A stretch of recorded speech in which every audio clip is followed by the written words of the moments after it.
మోహన్ లాల్ గారి సినిమాకి, పైగా ఆయన స్వీయ దర్శకత్వంలో వచ్చిన సినిమాకి ఇలాంటి రివ్యూ ఇవ్వాల్సి వస్తుందని నేను ఎప్పుడు అనుకోలేదండి.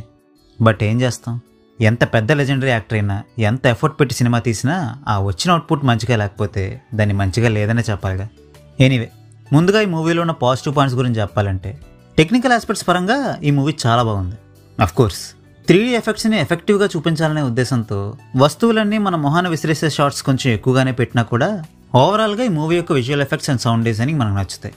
అంతే, ఈ ఒక్క విషయం తప్ప మిగిలిన విషయాలన్నీ కూడా ఈ మూవీని దెబ్బ కొట్టాయని చెప్పాలి. క్యారెక్టరైజేషన్ పరంగా ఈ మూవీలో ఒక్క క్యారెక్టర్ కూడా మనకి ఇంట్రెస్టింగ్గాను అనిపించదు, ఎంటర్టైనింగ్గాను అనిపించదు. ఇంట్రెస్టింగ్ క్యారెక్టరైజేషన్ లేనప్పుడు పెర్ఫార్మెన్స్ వైజ్ కూడా షైన్ అవ్వడానికి పెద్దగా స్కోప్ ఉండదు కాబట్టి ఈ మూవీలో ఏ ఒక్కరి పెర్ఫార్మెన్స్ కూడా మనకంత గొప్పగా అనిపించదు. పోనీ ఈ మూవీలో చూపించిన స్టోరీలో అయినా ఏదైనా విషయం ఉందా అంటే అదీ లేదు. ఈ మూవీలో ఉన్న స్టోరీని చెప్పడానికి మహా అయితే అరగంట కూడా పట్టదు.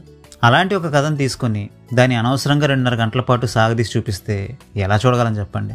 నేనంటే ఏదో ఓపిక్గా కూర్చొని ఈ మూవీని చివరి వరకు చూశాను, కానీ నేను వెళ్ళిన థియేటర్లో జనం మాత్రం అంత సాహసం చేయలేకపోయారు. ఇది పిల్లల సినిమా ఏమో, అందుకే వీడికి ఈ మూవీ అంతగా ఎక్కువ ఉండదేమో అని మీరు అనుకోవచ్చు. నేను కూడా మెంటల్గా ఇది ఒక పిల్లల సినిమాలా ఉంటుందనే మైండ్ సెట్తోనే ఈ మూవీని చూసా, కానీ బట్ సాడ్లీ ఆ యాంగిల్లో కూడా ఈ మూవీ నాకు నచ్చలేదు. అండ్ నా అంచనా ప్రకారం ఊహ తెలిసి కామిక్స్ చదువుతూ కార్టూన్స్ చూసే పిల్లలకి కూడా ఈ మూవీ అంతగా ఎక్కకపోవచ్చని నమ్ముతున్నాను కనుక నేనైతే ఈ మూవీని మీకు రికమెండ్ చేయను.